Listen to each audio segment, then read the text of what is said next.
بالله من الشيطان الرجيم. بسم الله الرحمن الرحيم. السلام عليكم ورحمة الله وبركاته. Suara ni kuat ke? Okey dah? Kuat sangat tak? Dah okey? Takut kuat sangat nanti bingit pula telinga. Alhamdulillahi Rabbil Alamin. Segala puji bagi Allah, Tuhan sekalian alam. Wabihi nasta'in, dan dengannya kita semua mohon pertolongan. Ala umuri dunia waddin, dalam urusan dunia dan urusan agama.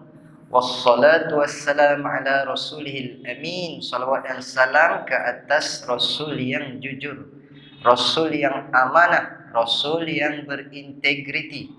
Tak lain dan tak bukan, Rasul yang dimaksudkan ialah junjungan besar Nabi kita, Nabi Muhammad sallallahu alaihi wasallam wa ala alihi wa sahbihi ajma'in, dan begitu juga ke atas keluarga baginda dan para sahabatnya sekalian. Amma ba'd, adapun yang demikian itu, ayyuhal mu'minun, wahai sekalian orang yang beriman, yang ada dalam masjid malam ini dah tentu orang beriman.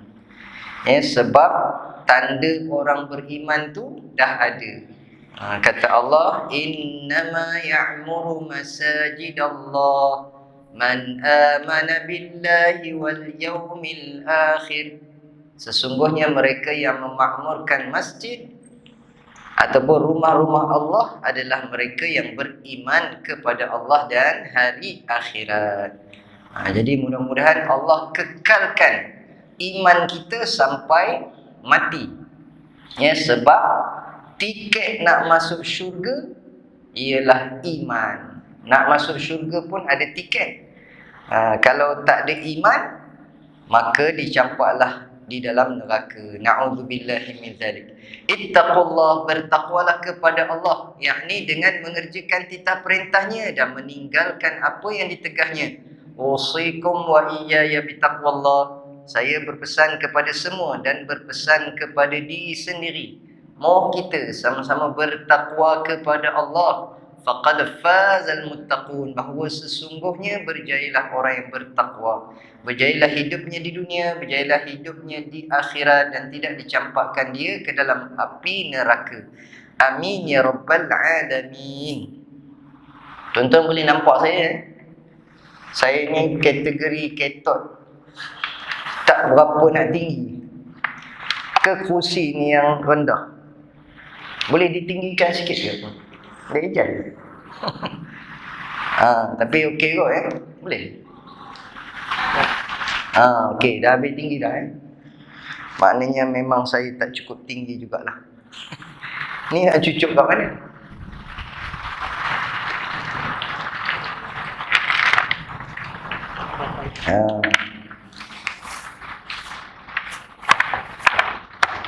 Okey, terima kasih kepada pengacara majlis kita, ustaz ataupun imam kita.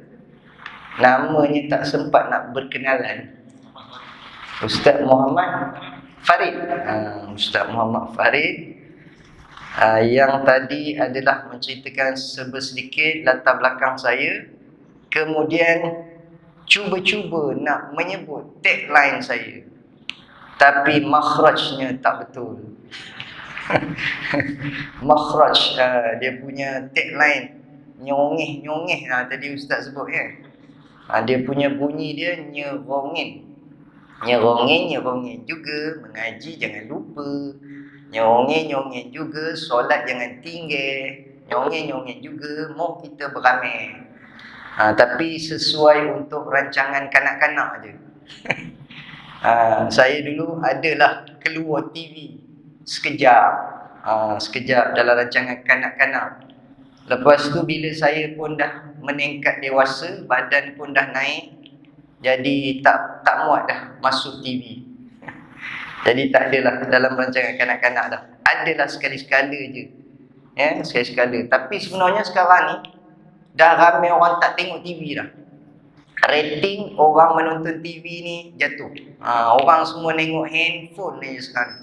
Tak tengok TV dah. Banyak TV yang tengok orang. Kita balik rumah, konon-kononnya nak tengok TV, buka lah TV. Lepas tu kita yang tidur depan TV. TV yang tengok kita. Terima kasih seterusnya kepada pengerusi masjid. Lupa pula dah tadi. Tadi dah sebut dah. Sekali lagi mak. Tuan Haji Farouk Sultan. Tuan Haji Farouk bin Sultan. Tuan Haji Farouk yang tadi kami sempat bergurau. Tuan Haji pun umur sebaya. Kita umur sebaya 40-an. Tuan Haji Farouk masih muda lagi. Pengerusi yang termuda di negeri Melaka, 40-an.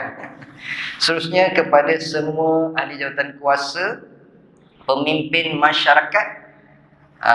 Tuan-tuan ni mungkin ada di kalangan yang saya tak kenal, minta maaf kalau ada Tok Mulu, Tok Batin, Tok Batin pula, Tok apa?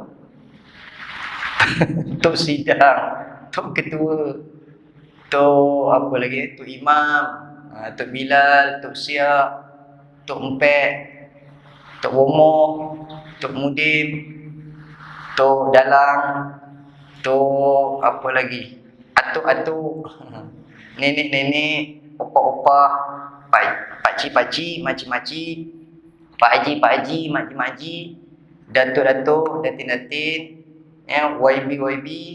Biasa YB ada seorang aja, tapi di sini ramai YB. YB itu maksudnya yang bersara, yang besar dan yang bersandar. Yang bersandar tu YB tu. Baik, seterusnya kepada muslimin dan muslimat, para jemaah sekalian, mudah-mudahan dirahmati, diberkati dan diampuni Allah Subhanahu wa taala. Amin. Ya Rabbal Alamin. Alhamdulillah, segala puji bagi Allah, syukur kepada Allah. Terima kasih Allah kerana mengizinkan kita bertemu di rumah Allah pada malam ini. Kata Nabi, tempat yang paling mulia di atas muka bumi ini ialah masajiduha, masjidnya. Jadi malam ini kita berada di tempat yang paling mulia, iaitu di masjid. Masya Allah. Allah pilih kita dalam ramai manusia yang ada di kawasan ini, di kampung ini, di daerah ini. Kita berada di tempat yang paling mulia, iaitu di masjid. Mudah-mudahan Allah kekalkan kita istiqamah untuk selalu rajin, minat, suka, gemar kepada masjid sampailah kita mati nanti. Terutama sekali bagi kaum lelaki. Kata Nabi, wa rajulun qalbuhu mu'allaqun bil masajid. Lelaki-lelaki yang hatinya bergantung dengan masjid, dia akan dapat apa? Dapat naungan. Sab'atun yuzilluhumullahu fi zillih yauma la zilla illa zilluh. Ada 7 golongan yang akan dapat naungan ketika tidak ada naungan di padang mahsyar. Iaitulah salah satu daripada 7 lelaki yang hatinya bergantung dengan masjid. Baik, alhamdulillah, habis dah mukadimah, baru nak start. Terima kasih kepada pihak masjid bagi peluang kepada Aman Palestin. Macam mana nak sebut dia? Palestin ke Palestin? Aman Palestin, Cawangan Melaka. Aman Palestin ni tuan-tuan ni, dia sebuah NPO. NPO tu maknanya Non-Profit Organization. Betul tak? Makhraj. Non-Profit Organization. Kalau dulu orang sebut NGO, yang itu Non-Government Organization. Yang sebenarnya Non-Profit Organization, NPO, iaitu badan yang bukan berasaskan keuntungan ataupun perniagaan, tapi badan yang menjadi perantara rakyat Malaysia yang nak membantu Palestin. Tuan-tuan, selama hari ini bila dengar berita Palestin susah, Palestin diserang, Palestin dibantai, Palestin dizalimi oleh Zionis Israel, terdetik rasa kesian, terdetik rasa simpati, nak tolong. Macam mana nak tolong? Ustaz, saya tak percaya. Semua NGO ke NPO yang ada ni, saya tak percaya. Saya nak hantar sendiri, katanya. Oh, kalau orang Palestin perlukan ubat, saya beli ubat dekat farmasi. Saya borong, saya pergi hantar sendiri ke Palestin. Kalau orang Palestin perlukan pakaian, saya beli sendiri, saya hantar sendiri. Kalau orang Palestin perlukan makanan, saya beli sendiri, saya hantar sendiri. Kalau orang Palestin perlukan duit, saya transfer.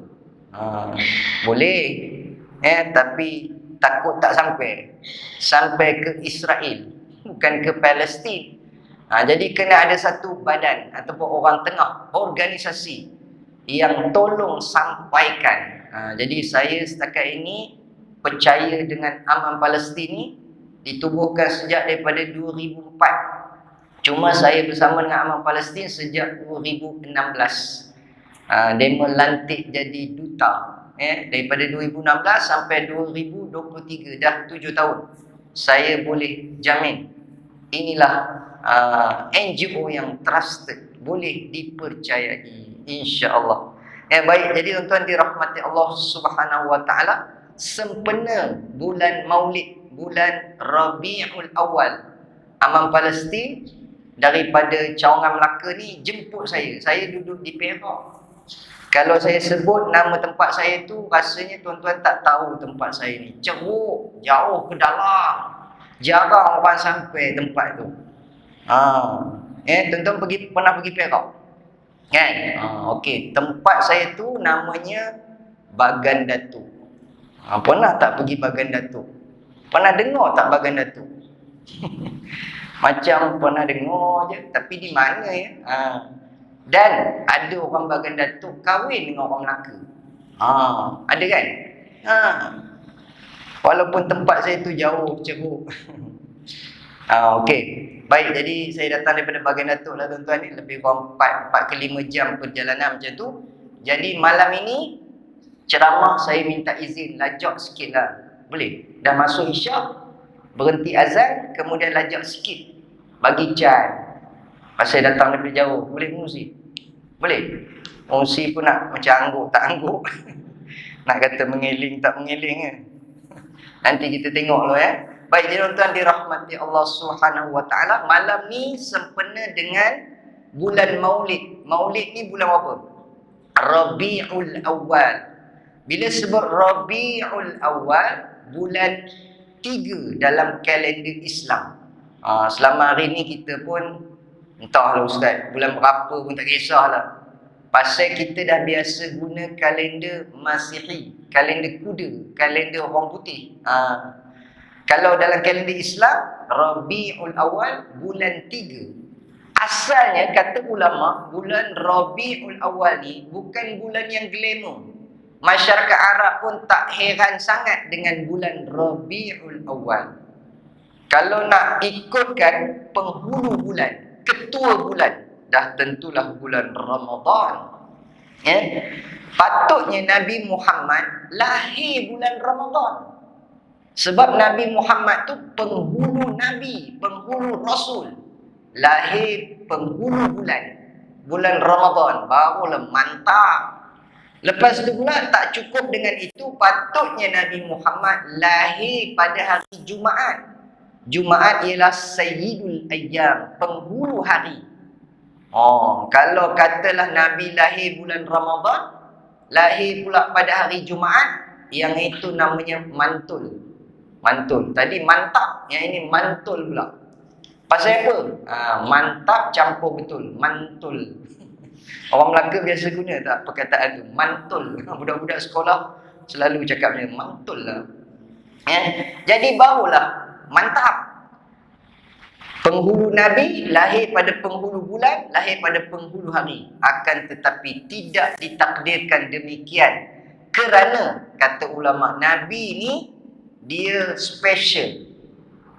Dia tidak menumpang kemasyhuran siapa-siapa. Akan tetapi siapa-siapalah yang menumpang kemasyhuran Nabi Muhammad sallallahu alaihi wasallam.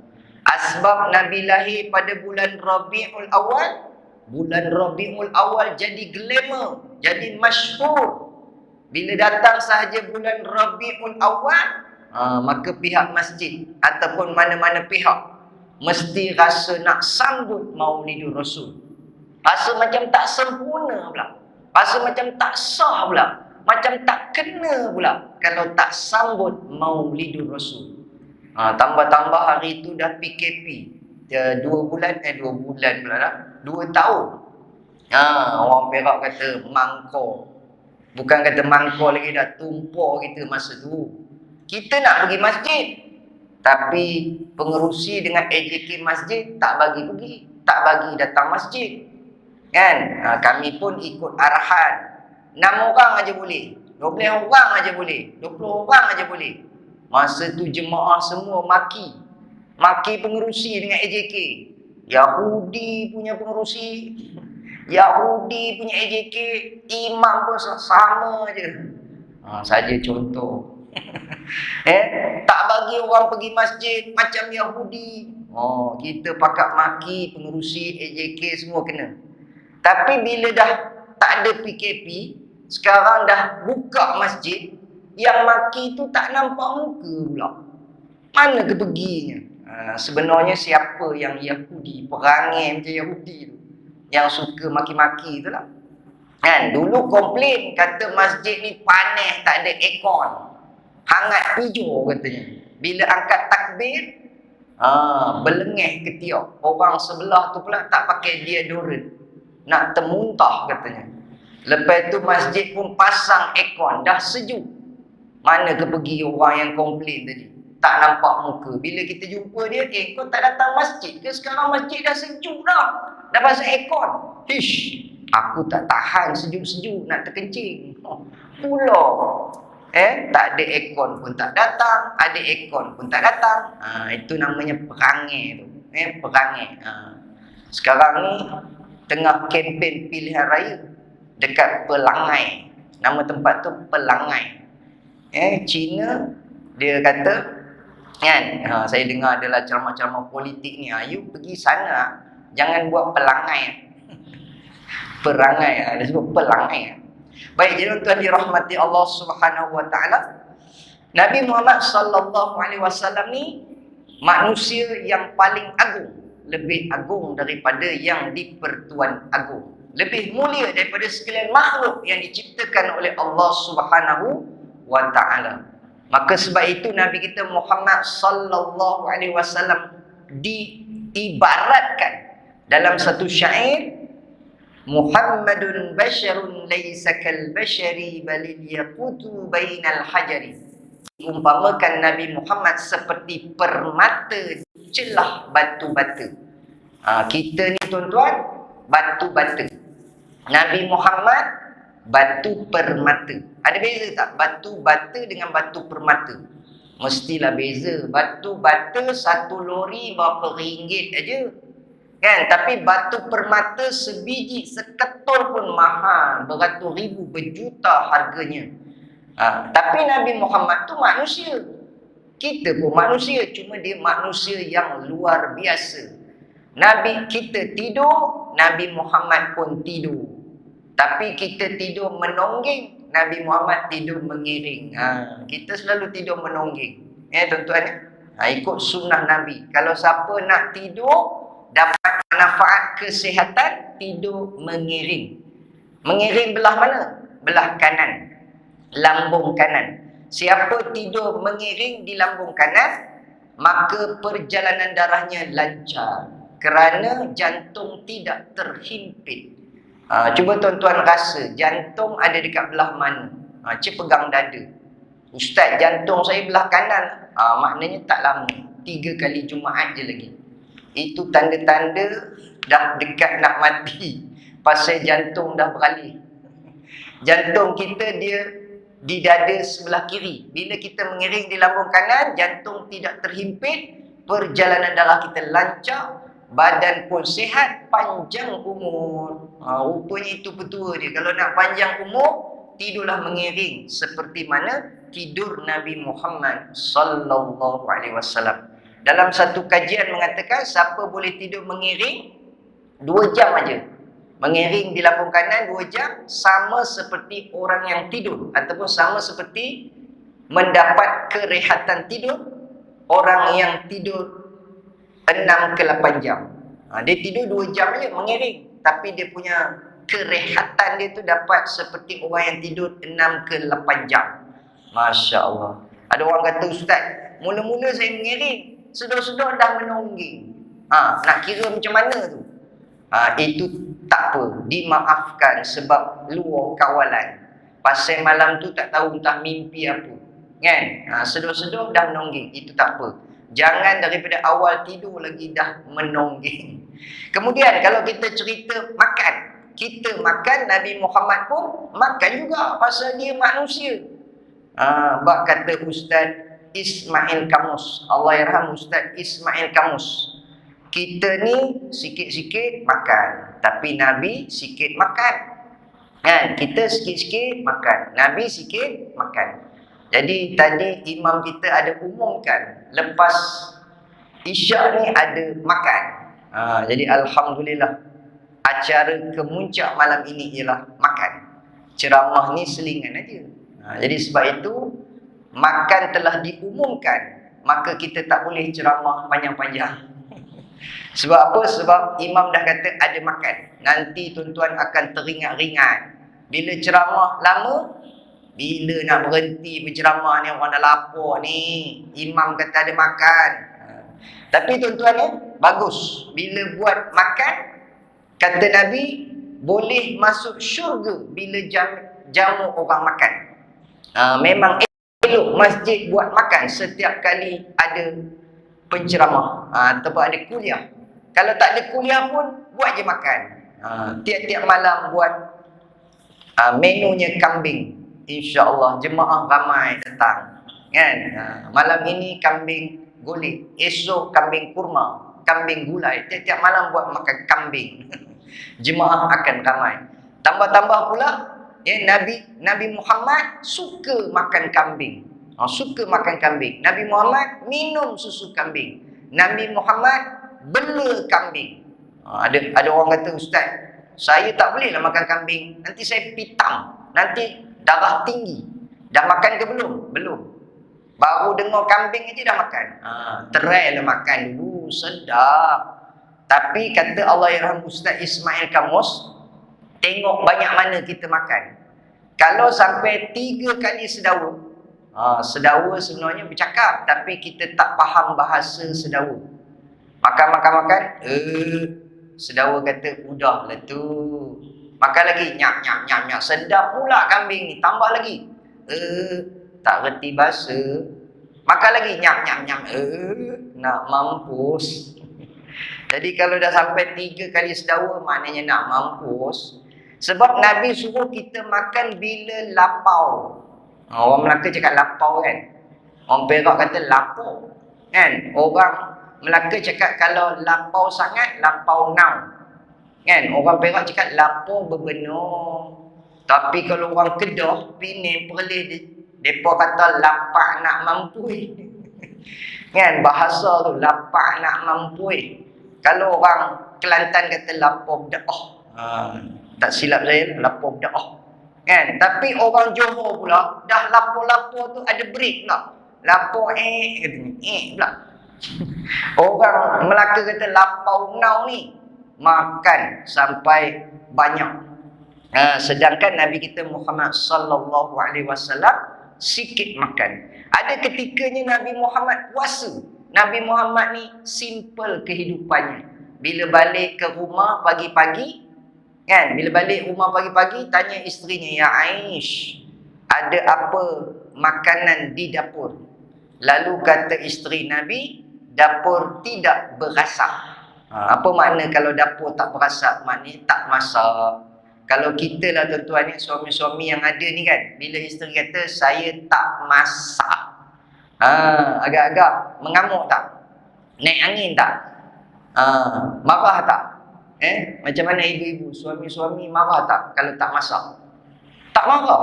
Masya Allah. Suami-suami yang ada ni semua soleh-soleh. Ikut macam akhlak Nabi, kan? Lalu kata Nabi kepada isterinya, kalau tak ada makanan di dapur, hari ini kita puasa. Kan senang macam tu. Kan?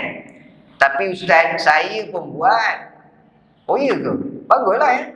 Tapi saya buat ustaz malam. Malam.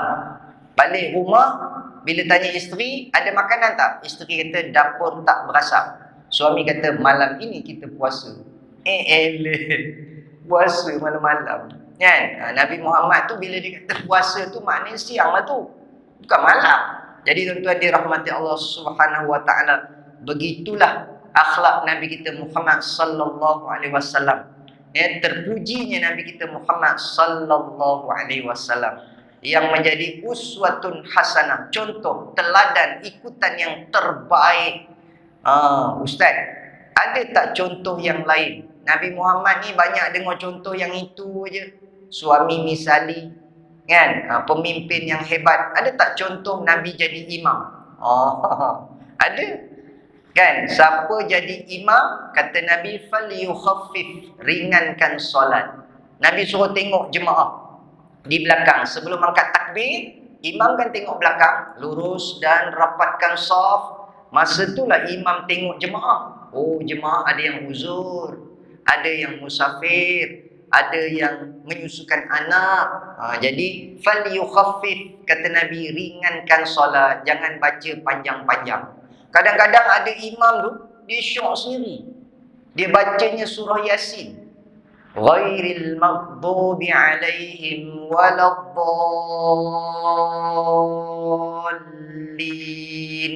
Amin. Bismillahirrahmanirrahim. Yasin. Jemaah dengar Yasin. Alamak. Kan? Rupanya imam baca betul-betul. Dia baca habis satu surah Yasin. Jemaah Parkinson kat belakang ketor dah. Aku rasa nak terajang je imam. Aku dah nak terkencing ni kan. Jemaah imam yang tidak sporting kita panggil. Imam yang tidak memahami. Jadi kalau kita tengok jemaah kita, kalau tengok daripada kiri, Pak Din, ni contoh lah, ni contoh je Pak Din ni kencing manis ni. Pak Mae kencing tikus. Pak Leman ni selalu kena kencing. Kan? Pak Yub pula, Yub ni kaki kencing dia ni. Ni semua penyakit kencing belakang-belakang tu. Jadi tak boleh baca lama-lama. Baca yang sesuai.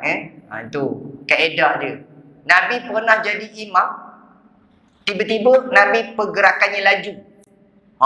Sahabat kata, kenapa laju sikit pula kali ni? Rupanya ada baby. Nabi sporting, dengar ada baby nangis, Nabi laju sikit solat. Lepas habis solat, sahabat tanya, kenapa laju tadi? Tadi dengar ada baby nangis pula. Maknanya dalam masjid Nabi ada budak-budak. Kita hari ni kalau budak-budak datang masjid, kita marah, kita jekah dia. Ada satu Habib tuan-tuan, dia kata apa dia? Biarkan budak-budak berlari di masjid, jangan biarkan budak lari dari masjid. Kalau nampak budak-budak berlari-lari tu, tak apalah, biarkan. Jangan biarkan dia lari dari masjid. Itu lagi bahaya. Boleh jadi dia berlari tu sebab rumahnya sempit. Bila datang masjid, besarnya masjid, dia pun lari-lari sebab rumahnya rumah kos rahmah. Rumahnya sempit. Jadi bila sampai masjid, tengok luas pula tempat ni, dia pun lari-lari. Kan? Di samping tu kita pantau-pantau lah juga. Bukanlah kita biarkan terus macam tu sahaja. Baik, jadi tuan-tuan dirahmati Allah Subhanahu wa taala, hebatnya Nabi kita Muhammad sallallahu alaihi wasallam. Yang saya yakin tuan-tuan pun dah selalu dengar dalam mana-mana ceramah Maulidur Rasul. Tapi malam ini saya nak ngajak tengok wayang. Yang tadi tu baru mukadimah, belum start lagi. Wayang tak tunjuk lagi. Malam ini tuan-tuan ni kalau rasa menyampah tengok muka saya, tuan-tuan tengoklah muka. Tapi dekat situ pun muka saya juga. Dalam tu pun ada muka saya juga. Malam ini sebenarnya saya nak cerita tentang hubungan Nabi Muhammad dengan Palestin. Kita masih lagi cerita tentang Nabi Muhammad dan juga kepribadian baginda yang mulia, yang boleh menjadi ikutan. Akan tetapi kita nak kaitkan dengan Palestin. Pernah tak Nabi Muhammad pergi Palestin? Soalan, pernah tak Nabi Muhammad pergi Palestin? Biasanya kalau ceramah di masjid, penceramah tanya, kena jawab sendiri. Kan? Kalau ceramah di sekolah, budak-budak jawab.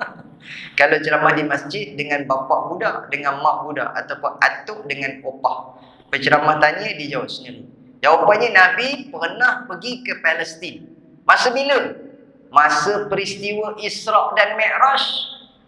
Yang itu betul. Tapi sebenarnya yang itu pun dah kemudian. Nabi Muhammad masa kecil lagi dah pernah pergi Palestin.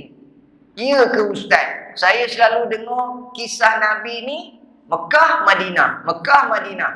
Nabi Muhammad lahir di Mekah, wafatnya di Madinah. Nabi Muhammad dibesarkan di Mekah, kemudian Nabi berhijrah ke Madinah. Cerita Nabi Muhammad ni Mekah, Madinah aje. Mana ada tempat lain?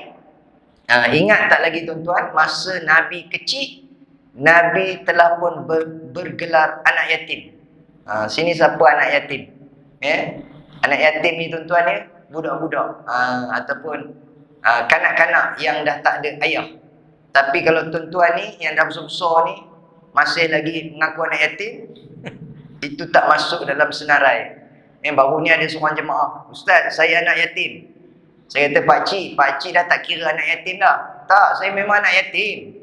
Iya, saya tahu. Kalau umur dah 60-70, bukan anak yatim.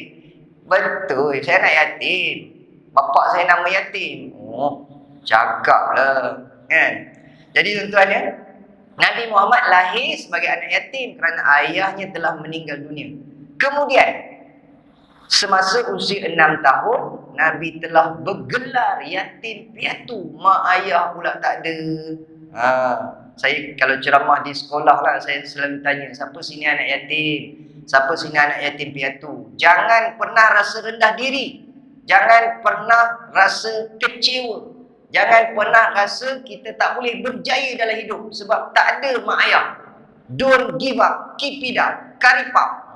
Dia tambah satu lagi, karipap. Tu ayah anda Kulub Rani punya tagline, keep it up, karipap.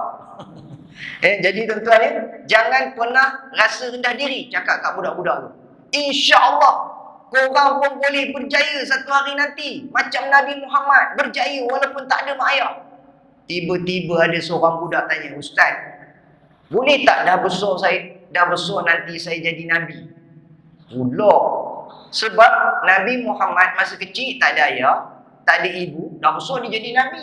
Saya boleh tak jadi Nabi? Alamak. Jawapannya tuan-tuan ya, tidak ada lagi Nabi selepas Nabi Muhammad. Kerana Nabi Muhammad ialah khataman nabiyyin wal mursalin, penutup, penyudah kepada semua nabi-nabi dan rasul.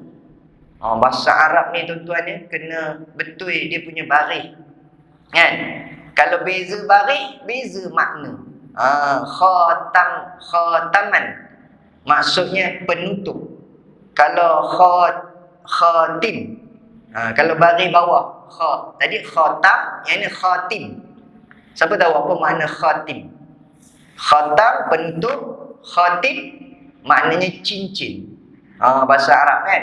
Jadi kalau belajar bahasa Arab, kalau nak sebut perkataan-perkataan bahasa Arab ni, dia makna dia berbeza. Kalau berbeza dia punya baris dia.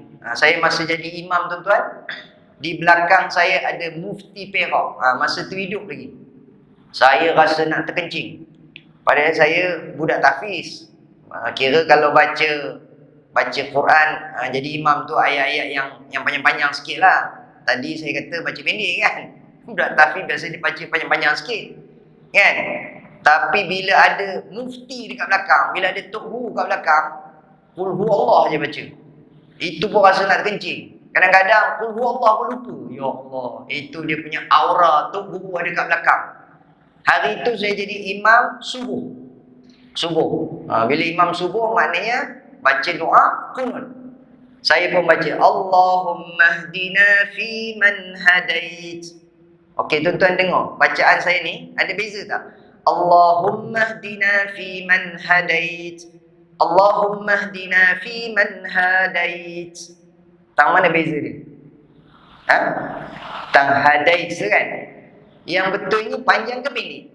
Allahumma hdina fi man hadait. Allahumma hdina fi man hadait. Yang betulnya panjang ke pendek? Okey, yang betulnya pendek. Tapi ada tak orang baca panjang? Allahumma hdina fi man hadait. Pada kita, alah, sikit je pun panjangnya. Itu kira. Kan? Tapi sebenarnya makna dia lari banyak. Kan? Mufti cuit baru saya ditegur. Dia kata tadi baca ha tu panjang. Kita kata, ya Allah berilah petunjuk kepadaku kerana engkau yang memberi petunjuk. Tapi bila kita panjang hadait, engkau bagi petunjuk, aku pun bagi petunjuk. Sama-sama memberi petunjuk. Hadait. Makna dia lari. Jadi itu nak cerita bahasa Arab. Baik, jadi tuan dirahmati Allah sekalian, Nabi kita penutup, penyudah sekalian Nabi-Nabi dan Rasul. Nabi kita ni tuan-tuan bukan setakat penutup, penyudah sekalian Nabi-Nabi dan Rasul. Dia juga ialah Sayyidul Anbiya wal Mursalin, penghulu sekalian Nabi-Nabi dan Rasul. Ustaz, tak adalah hebat sangat. Biasa tu, Nabi 25 kan? Biasa macam dalam masjid, ada AJK apa semua, nombor 1 pengurusi. Biasa tu. Tuan-tuan ni, kita selalu ingat Nabi ada 25. Selalu kalau saya ceramah di sekolah tu, saya tanya, berapa orang Nabi? Berapa orang Rasul? 25. 25. 25. Ada tak yang jawab lain daripada 25? 10. 15. Tapi jawapannya mesti bawah daripada 25. Sebenarnya jumlah Nabi ada 124,000 orang. Jumlah Nabi 124,000 orang. Jumlah Rasul 315 orang. Bukan sikit, ramai. Jadi nak ceritanya Nabi kita ni, dia penghulu, presiden semua Nabi-Nabi. 124,000 Nabi tu, dia ketuanya, dia presidennya. Bukan kaleng-kaleng Nabi kita. Sebab itulah tuan-tuan ya, gelar Nabi kita pun lain daripada Nabi-Nabi yang lain. Bila sebut Nabi Adam alaihi salam, bila sebut Nabi Musa alaihi salam, bila sebut Nabi Nuh alaihi salam. Ni kadang-kadang bila saya tanya, ya, kalau ceramah di sekolah ni, kan, Nabi apakah yang ada mukjizat tongkat? Musa, Musa. Oi, kau ingat bapa saudara kau sebut Musa. Sebutlah Nabi Musa alaihi salam. Barulah kita kata kena ayat tu kan, jawapan tu Nabi Musa alaihi salam. Nabi apakah yang ada mukjizat boleh menyembuhkan penyakit sopa? Isa dia sebutnya. Nabi Isa. Oi. Nabi Isa alaihissalam.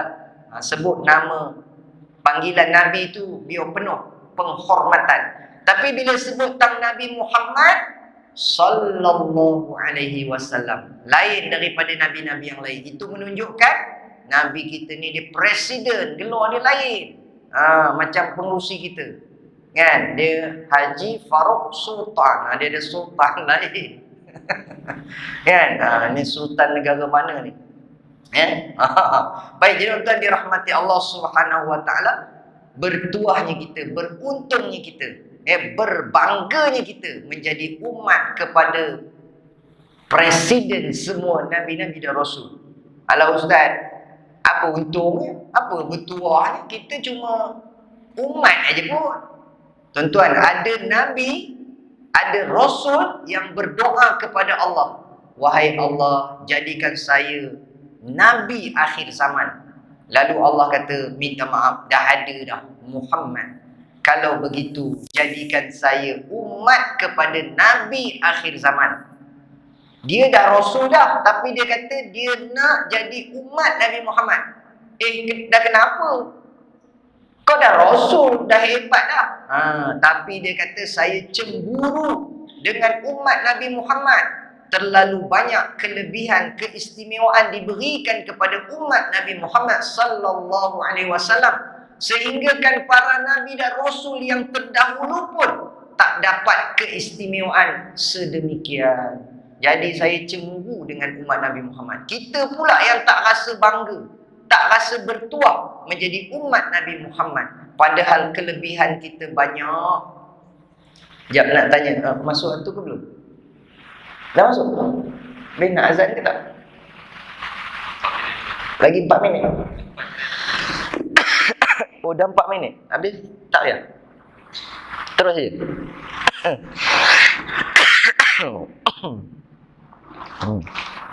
Okey, tuan-tuan ya. Saya minum air. Minum air sekejap.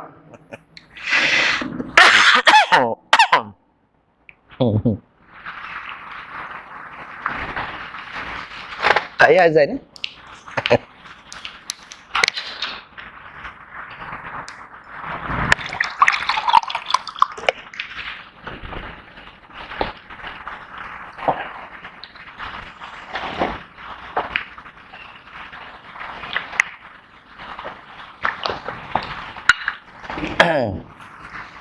Okey. Tak apa ya.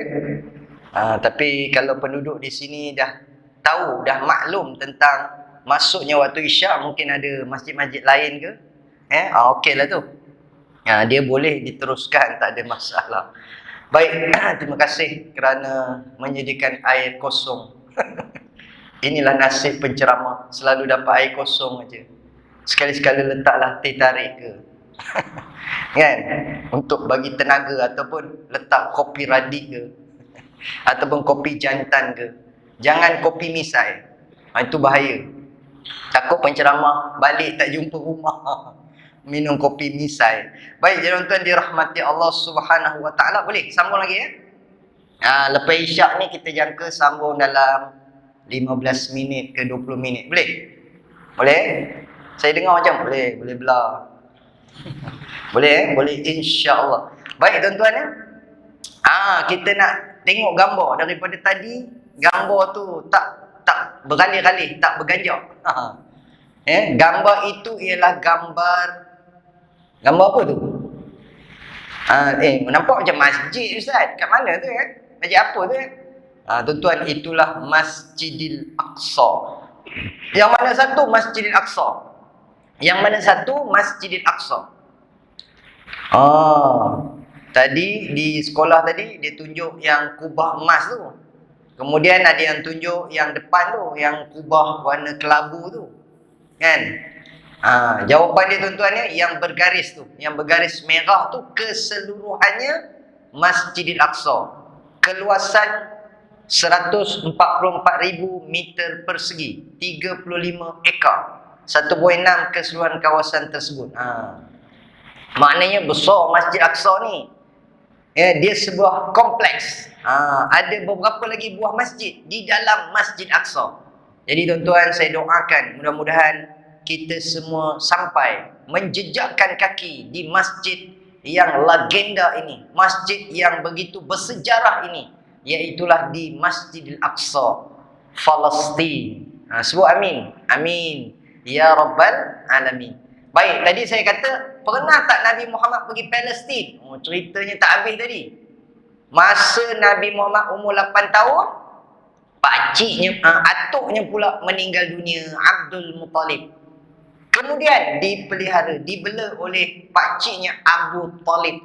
Masa usia Nabi 8 tahun, sampailah Nabi besar. Sampai Nabi dewasa, pakcik dia bela Nabi, jaga Nabi. Masa kahwin tu pun dikatakan di rumah pakcik Nabi Muhammad, Abu Talib. Cuma nak ceritanya tuan-tuan, masa Nabi berusia 12 tahun, dalam sirah mengatakan pakcik Nabi membawa Nabi Muhammad pergi berdagang. Maknanya Nabi belajar-belajar. Melaka cakap apa? Belajar berniaga. Belajar berniaga sejak daripada umur baginda 12 tahun. Jadi pakcik Nabi bawa Nabi pergi mana? Pergi berdagang ke siapa ingat? Berdagang ke mana? Pergi berdagang ke Syam. Kan dalam cerita-cerita yang kita dengar di sekolah-sekolah dulu, Nabi berdagang ke Syam. Bila sebut Syam itulah Palestin, Syria, Jordan, Lebanon. Dahulunya tidak disebut Palestin. Nabi sebut dalam hadis-hadis pun disebut Syam. Bila sebut Syam, Syam bermakna Palestin, Syria, Jordan, Lebanon. Maknanya dahulu sebuah negara yang besar. Akan tetapi bila berlakunya penjajahan dan seumpamanya, maka menjadilah negara itu terpisah kepada Palestin, Syria, Jordan dan juga Lebanon. Kemudian ada tak lagi Nabi pergi ke Syam? Bila Nabi dah meningkat remaja ataupun kita kata dah belia lah, muda belia. Kan Nabi Muhammad bekerja dengan seorang wanita usahawan, jutawan, hartawan, bangsawan, dermawan, jelitawan, agamawan. Bukan senang nak jumpa wanita yang macam tu. Dah lah kaya, kan? Janda pun satu hal lah. Janda, kaya. Lepas tu apa dia tadi? Jutawan, banyak duit. Hartawan, banyak harta. Dermawan, pemurah pula tu. Lepas tu jelitawan, cantik pula tu. Lepas tu agamawan, mempunyai peribadi akhlak, background yang solehah. Payah nak dapat tu.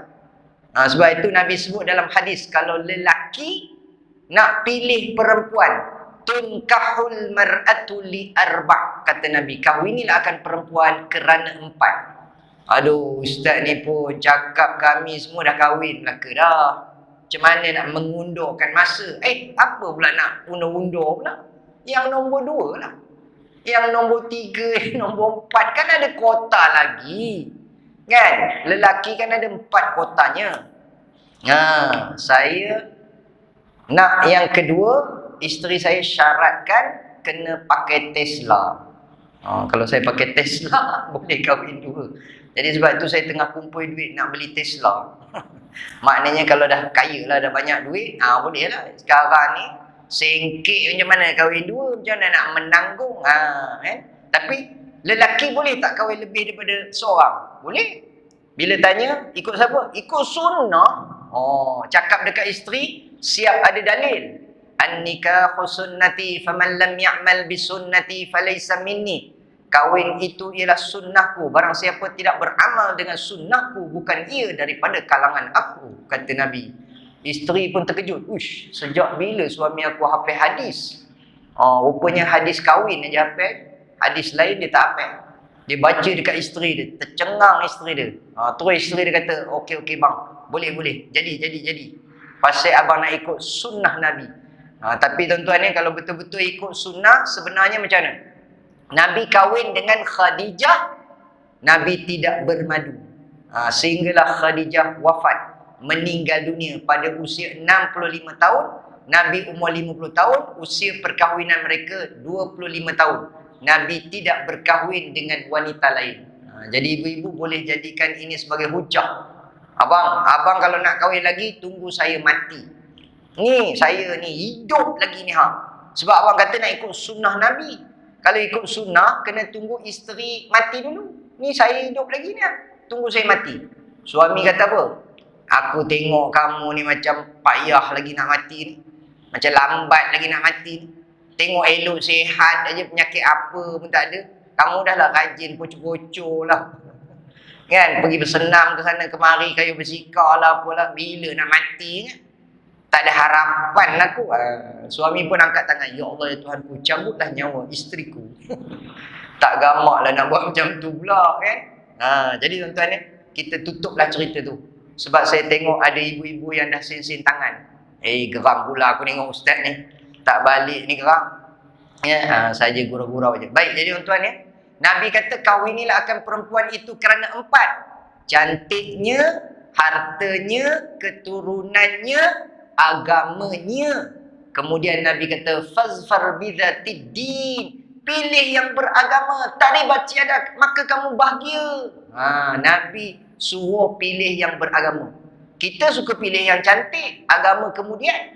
Pakai seksi, cantik kan, mukanya macam Blackpink.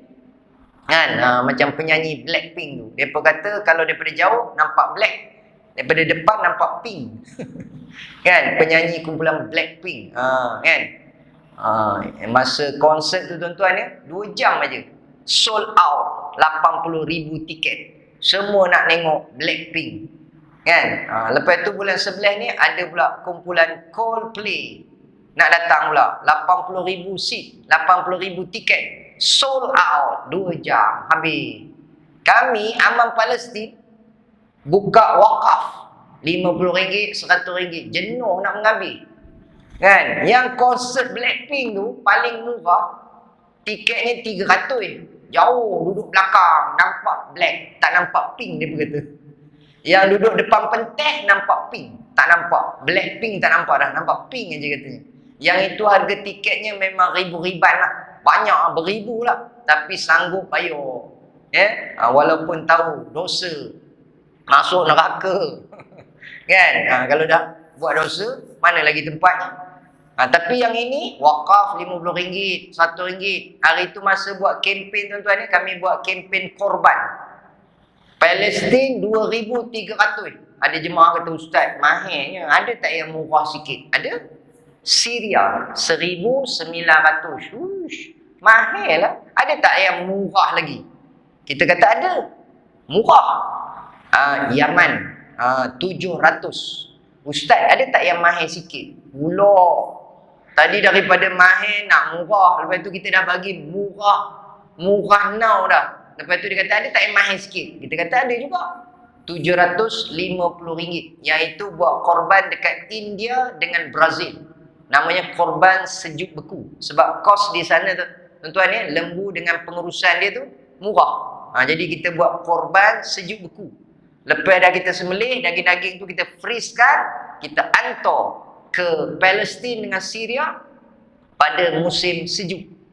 Tuan-tuan ni yang nak pergi umrah bulan 11, bulan 12 ni, beringat-ingat ya, musim sejuk. Jadi bawa pakaian musim sejuk. Kita dah berada di penghujung musim panas. Bulan 8 hari tu saya pergi, masih lagi panas. Kemudian bulan 10 hujung-hujung ni dah nak sejuk. Jadi tuan-tuan ya, itulah ceritanya tadi. Bila kita buat korban, ramai orang tak berapa nak berminat, sedangkan ganjaran pahalanya akan menjanjikan, ya, itulah kenderaan yang akan kita tunggang. Dan pendek katanya besar pahalanya dan masuk syurga balasannya. Tapi kita tak berminat.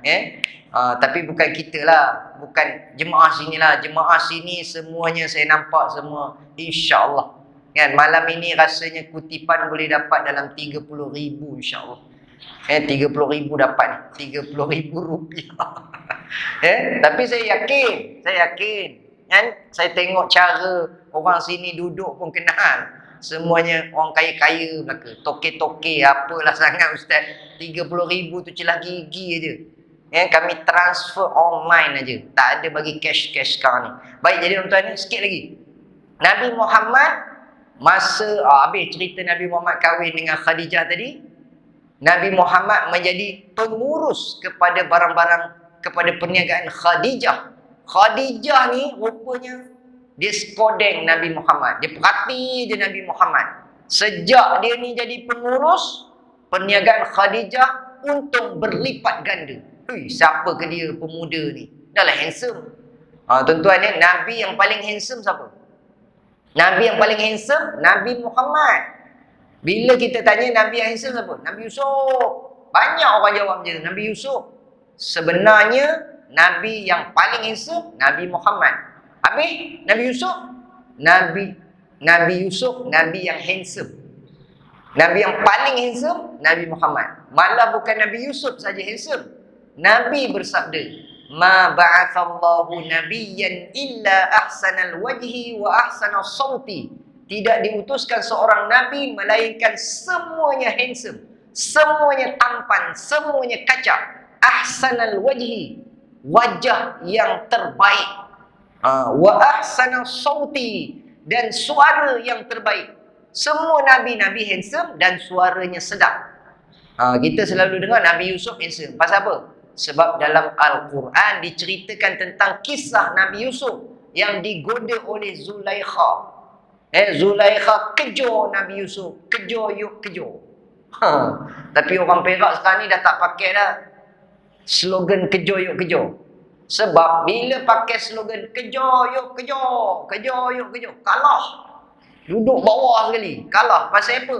Depan pintu gol pun nak kejar lagi. Orang sepak gol dia kejar lagi. Jadi Perak sekarang ni dah tukar slogan baru, kejar yuk skor. Barulah Perak pun dah meningkat sekarang ni. Dah mengalahkan Melaka. Saja nak bagi sakit hati. Baik, jadi tuan dirahmati Allah Subhanahu Wa Taala, Nabi pula Zulaikha kejar Nabi Yusuf, ditariknya baju Nabi Yusuf daripada belakang, kena tangkap basah. Bila kena tangkap basah, dibicarakan, didapati Zulaikha bersalah. Kenapa? Sebab dia yang tarik baju Nabi Yusuf daripada belakang. Kemudian perempuan-perempuan, wanita-wanita Mesir mencemuh Zulaikha. Oi, leka. Gamak dia panggil leka je kot. Orang nama Zulaikha biasa orang panggil, oi, leka. Oi, leka, kau ni apalah, ucup pun kau boleh goda. Kata Zulaikha, masalahnya aku bela dia daripada kecil. Makin besar, makin handsome. Aku nengok yang pun tak tahan katanya. Zulaikha tak tahan nengok Nabi Yusuf. Kan? Lama-lama aku nengok, geram pula aku nengoknya. Makin besar, makin handsome. Ustaz Zulaikha tu cakap Perak. Bukan, ni ahli bahasa. Lama-lama geram pula aku nengoknya. Aku terokam dia katanya. Kan? Lepas itu pula, wanita-wanita Mesir kata, apalah kamu ni Zulaikha. Kalau Yusuf tu handsome, cik tunjuk. Mana rupanya? Okey, tak apa. Kalau nak nengok sangat, dihimpunkan wanita-wanita itu, dibuat dalam satu majlis. Setiap wanita diberi sebiji apple dan sebilah pisau. Okeylah, sementara nak tunggu Yusuf keluar, kamu kupek apple. Masing-masing tengah kupek apple tu, kan, keluarlah Nabi Yusuf. Bila Nabi Yusuf keluar, semua tercengang. Rupanya tak sedar. Bukannya apple yang dikupas, tetapi jari-jari mereka dikupas, mengalir darah. Tak sedar. Terpesona dengan ketampanan Nabi Yusuf. Tapi kata dalam satu ungkapan, jika mereka melihat Nabi Yusuf, terhiris jari mereka. Jika mereka melihat Nabi Muhammad, terhiris hati-hati mereka. Jika mereka melihat Nabi Yusuf, terpotong jari mereka. Jika mereka melihat Nabi Muhammad, nescaya terpotong tangan mereka. Masya Allah. Maknanya Nabi kita, Nabi Muhammad, lagi handsome, lagi tampan. Ada seorang sahabat mengatakan, ketika aku melihat bulan, aku lihat Muhammad. Aku lihat bulan, aku lihat Nabi Muhammad. Aku lihat bulan, aku lihat Nabi Muhammad. Ternyata Nabi Muhammad lebih indah daripada bulan. Tapi hari ni kalau orang puji kita tuan-tuan, oi yuk, aku tengok muka kau macam bulan. Jangan cepat sangat kembang. Jangan cepat perasan. Sebab maksud dia tengok muka kita macam bulan tu, mungkin muka kita berlubang-lubang. Yuk, aku tengok muka kau macam bulan. Tapi Nabi Muhammad itu yang disebut sebagai Al-Badrul Munir. Bulan purnama. Indah wajahnya. Baik, jadi tuan-tuan ni, kat mana tadi saya sebut? Cerita apa bukan setakat Nabi Muhammad, bukan setakat semua nabi-nabi handsome dan mempunyai suara sedap. Akan tetapi semua nabi-nabi bela kambing. Ingatkan Nabi Muhammad je bela kambing. Ma ba'athallahu nabiyyan illa ra'an ghanam. Tidak diutuskan seorang nabi melainkan semua bela kambing. Rupanya tuan-tuan semua nabi-nabi bela kambing. Ada tak orang sini bela kambing? Ada tak? Siapa bela kambing? Cik angkat tangan. Ada tak? Tak ada? Tuan-tuan kena bela kambing. Ustaz, mana ada tempat Ustaz? Bela seekor dalam rumah.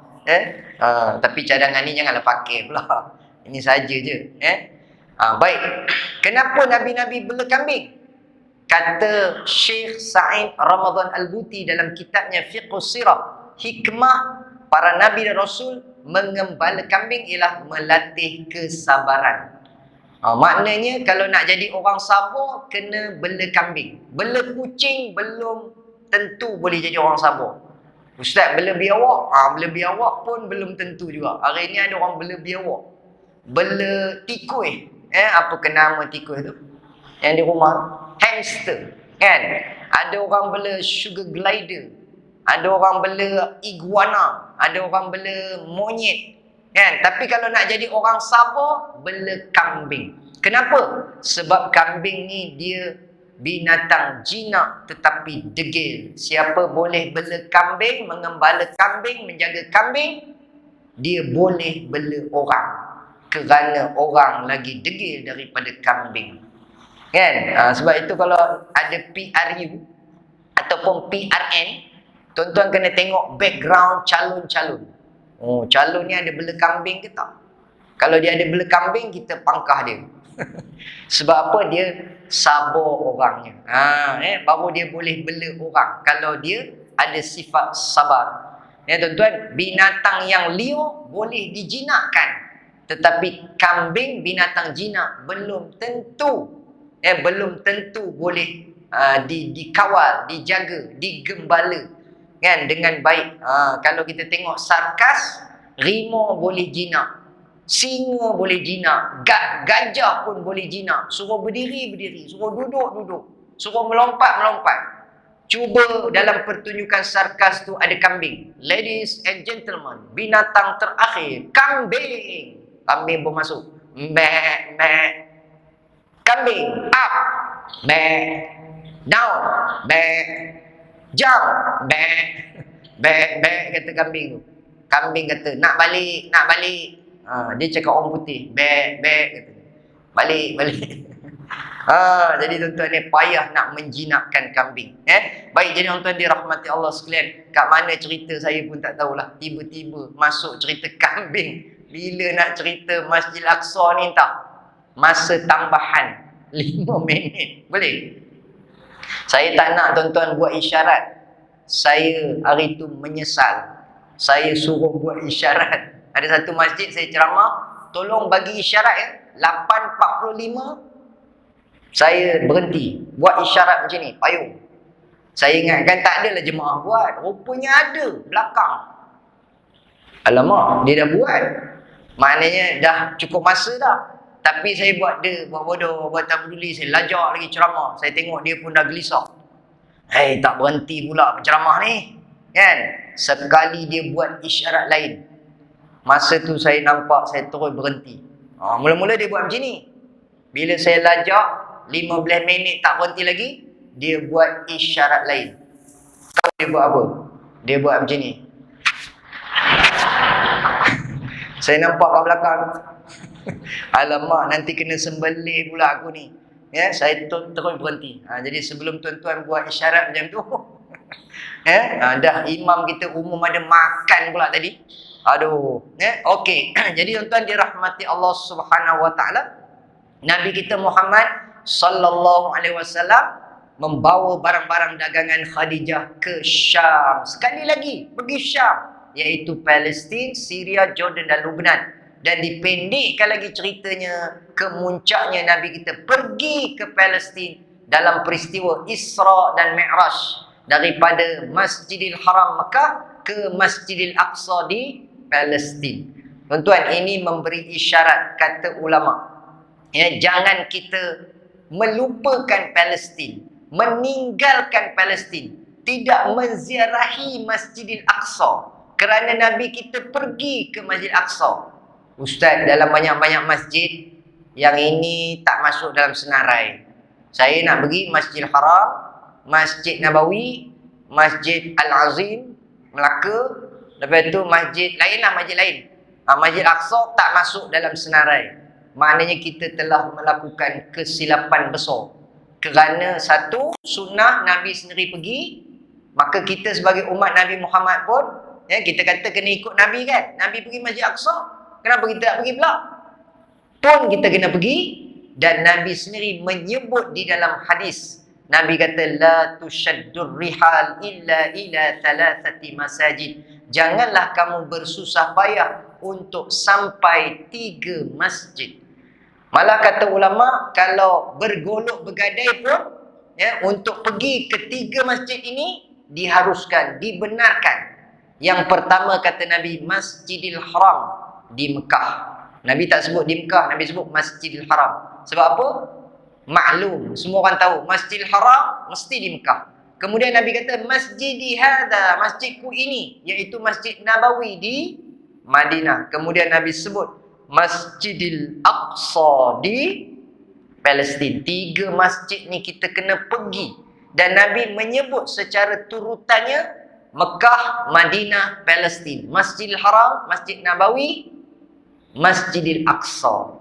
Tuan-tuan mesti kata, saya dah pergi dah Masjidil Haram. Okey, cantik. Saya dah pergi dah Masjid Nabawi. Masjidil Haram dan Masjid Nabawi dah pergi masa mengerjakan haji dan umrah. Itu memang akan pergi. Siapa kata, Ustaz, saya masa buat umrah itu, saya tak pergi Masjidil Haram, saya pergi Masjid Jin, katanya. Sudah.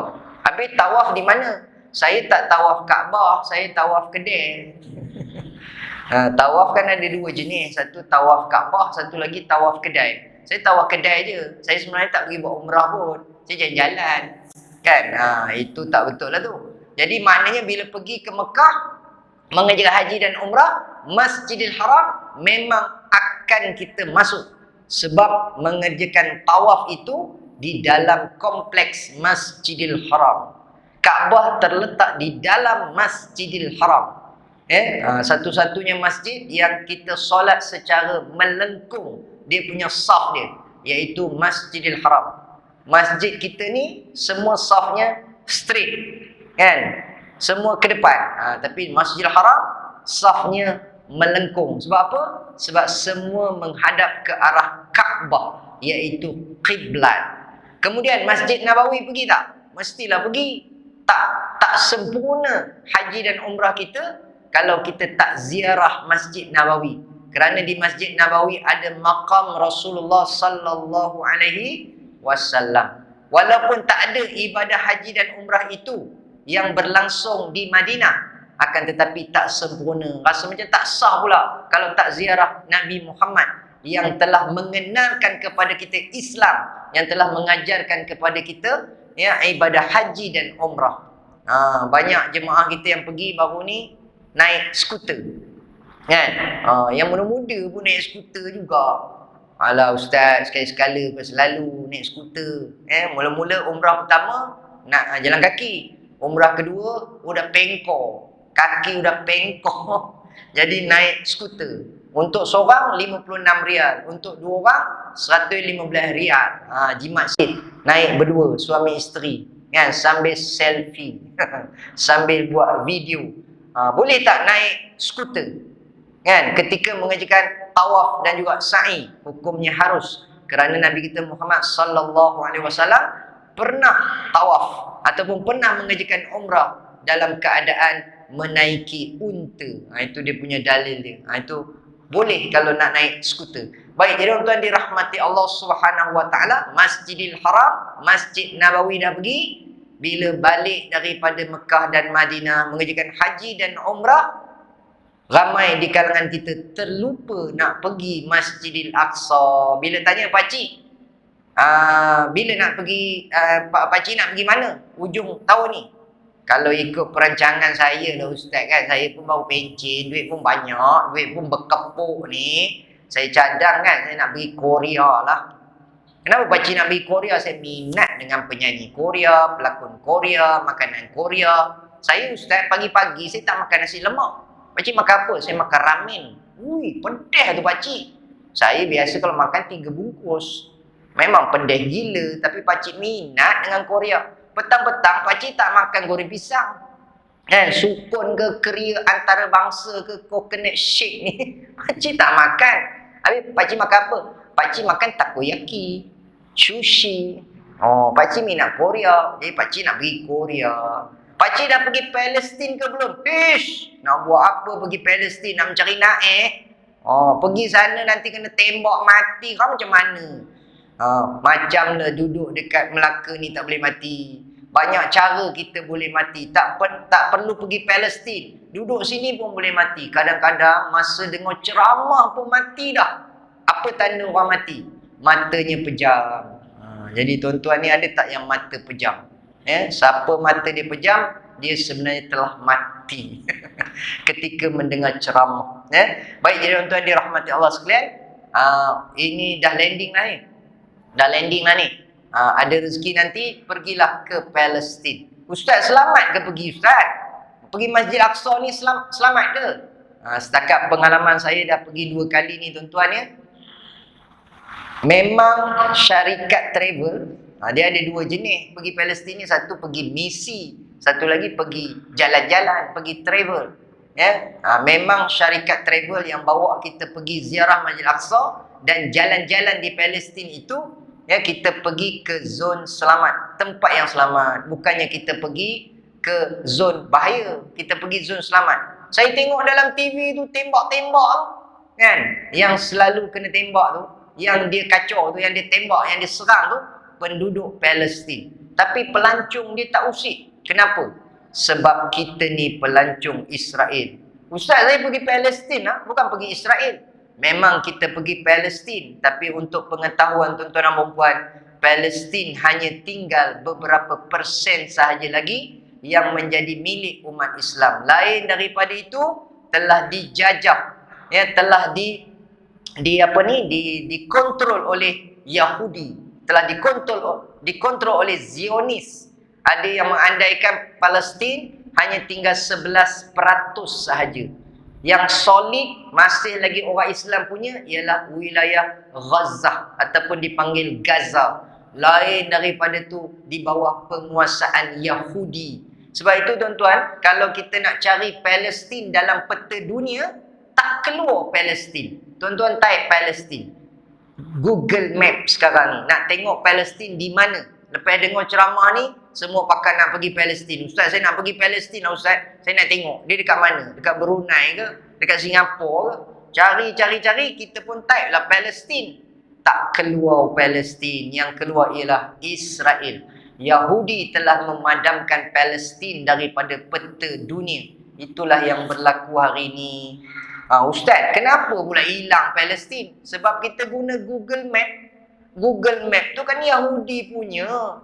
Ustaz, sebab tu saya tak guna Google Map. Saya guna Waze. Waze pun sama juga, adik-beradik dia. Kan? Habis tu yang Islam punya yang mana? Entahlah, saya pun tak tahu. Setakat ni itu yang kita pakai Google, Waze, nak cari di mana tempat, kan? Maknanya itu asalnya Yahudi punya. Yang kita punya mungkin ada, kita yang tak guna gambarnya lah. Jadi tuan-tuan dirahmati Allah sekalian, begitulah keadaan bumi Palestin. Dan yang lebih menyedihkan lagi, kalau kita tak peduli tentang Masjidil Aqsa ni, masjid yang bersejarah, nombor 2 dibina di dunia. Masjid yang pernah menjadi persinggahan Nabi dalam peristiwa Isra' dan Mi'raj. Masjid yang pernah menjadi kiblat umat Islam. Masjid yang pernah, tuan-tuan ni kalau pergi, barulah kita nampak gambaran macam mana yang Ustaz ceramah Isra' Mi'raj selama hari ni. Yang kubah kuning emas tu selalu ada dalam gambar. Kan? Kenapa tuan-tuan ni? Sebab itu yang paling cantik pun. Bahagian lain kurang cantik sikit, kurang menarik. Akan tetapi di bawah kubah emas itu terletaknya batu tempat Nabi berpijak ketika Mi'raj. Itu bukanlah dia panggil ruang solat utama Masjid Aqsa. Bukan.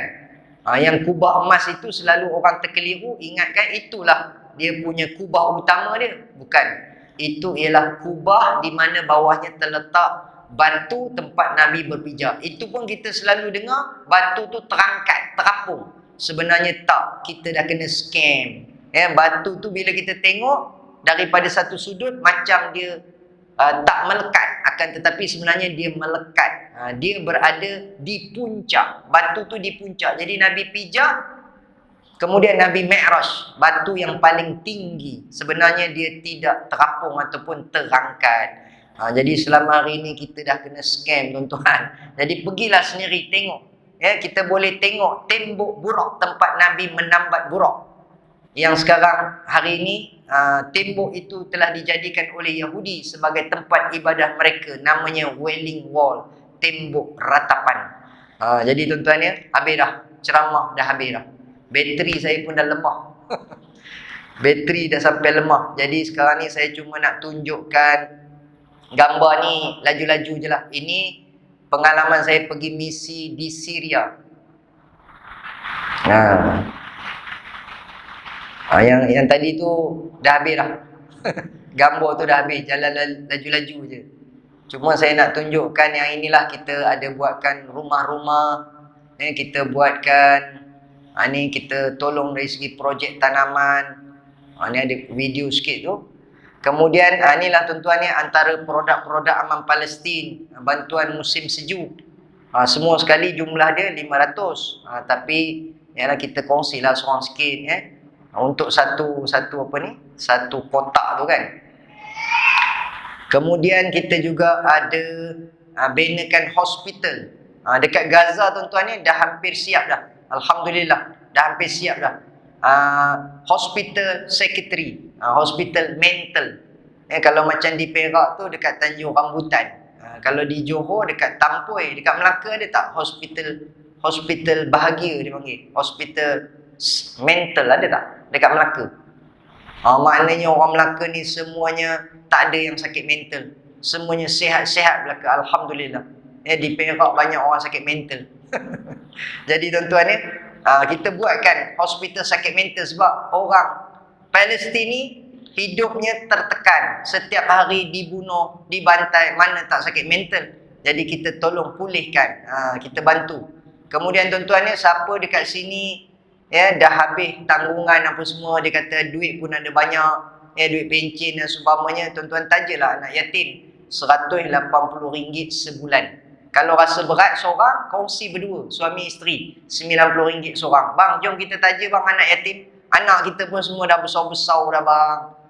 Kan, kita taja anak yatim Palestin. Tuan-tuan, kami ada profile, boleh pilih nak laki ke perempuan. Nak tengok gambar-gambar kan, nak yang comel ke yang comot ke, pilih. Boleh pilih. Lepas tu nanti kan ada masa kita bagi tuan-tuan berhubung dengan anak yatim yang tuan-tuan taja melalui video call. Ustaz macam mana nak cakap, dia faham tak cakap Melaka? Kita gunakan translator kan. Kemudian nanti satu masa kita buat majlis pertemuan di antara ibu bapa yang menaja anak yatim ni. Yang ini tuan-tuan ni kalau rasa nak ringan sikit, taja ibu tunggal.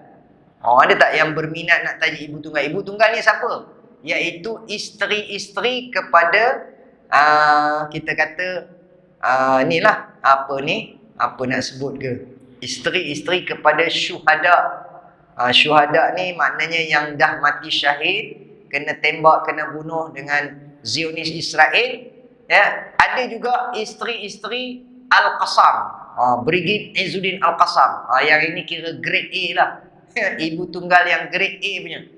Kita ada orang Malaysia tuan-tuan, orang Selangor rasanya. Tuan-tuan pun kenal, ada viral ustaz ni, Ustaz Nadir An-Nuri. Dia kahwin dengan ibu tunggal ataupun kita panggil balu. Balu kepada tentera Al-Qassam.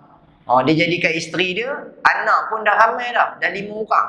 Dan yang lagi hebat tu, dia bukannya bawa isteri dia balik sini. Dia duduk sana. Dia pergi duduk di Gaza. Lagi hebat. Kalau ada yang berhajat, selain daripada nak taja ibu tunggal 100 bulan, kalau ada yang berhajat nak kahwin dengan ibu tunggal Palestin pun boleh. Malam ni kita offer siapa jemaah yang nak kahwin dengan ibu tunggal orang Palestin. Baru ni saya ceramah dekat Melaka ni, tapi saya tak sebut di mana masjidnya, takut tuan-tuan cari. Pengerusi masjid angkat tangan. Haji, kenapa Haji? Nak tanya soalan ke? Tak, saya nak kahwin dengan ibu tunggal Palestin. Saya bila tengok pengerusi angkat tangan, saya memang semangat. Pasal memang elok pengerusi yang mulakan. Sebab bila pengerusi buat, barulah AJK ikut. Kan? Ataupun kalau imam buat, jemaah pun ikut. Sebab imam kita ikut solat, takkanlah imam kahwin kita tak ikut.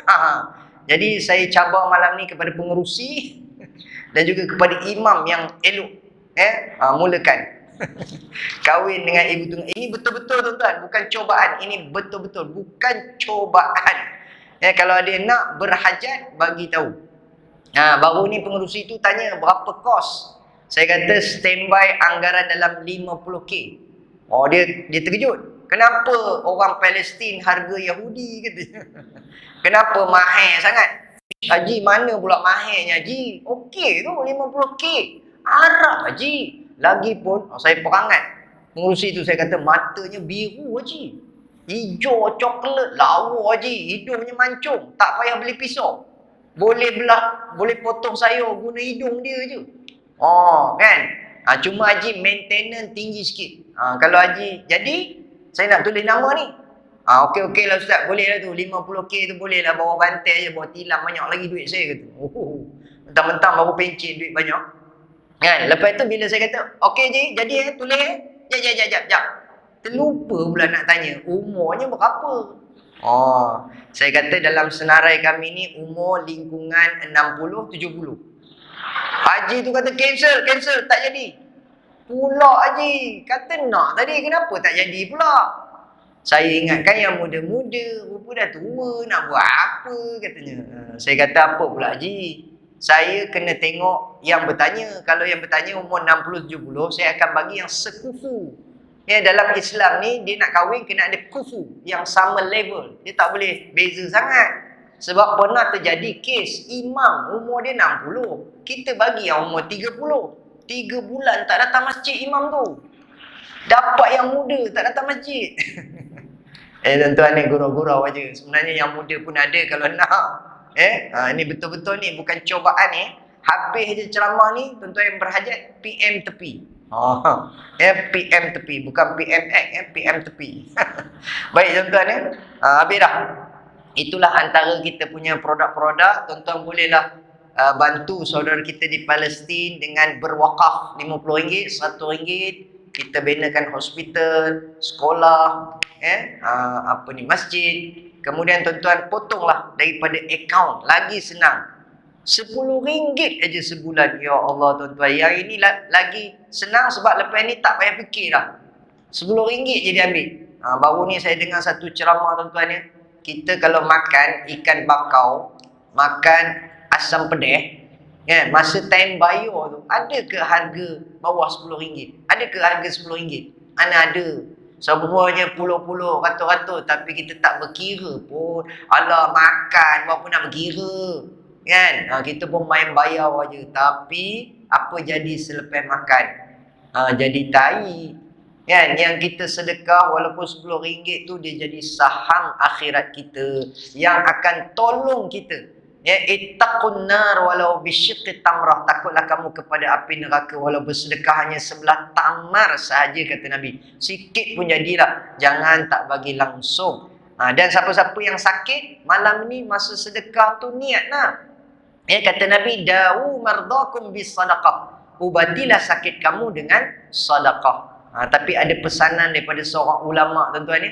Dia kata apa? Bila kita nak bersedekah, satu penyakit, satu sedekah. Contohlah tuan-tuan nak bagi RM10. Ya Allah Tuhanku, sembuhkanlah kencing manis aku. RM10. Kan? Okey, satu penyakit, satu sedekah. Jangan bagi RM10 tapi 10 penyakit. Ya Allah Tuhanku, sembuhkan kencing manis, darah tinggi, gaut, sakit jantung, sakit hati. Kan? Banyak penuh penyakitnya. Tapi bagi keting 5 kupang aja. Tak padan. Jadi kalau nak banyak penyakit, banyaklah sedekahnya. Macam itulah perumpamaannya. Sekadar itu saja. Minta ampun, minta maaf jika ada salah dan silap. InsyaAllah panjang umur rezeki, kita jumpa lagi. Sekian. Assalamualaikum warahmatullahi wabarakatuh.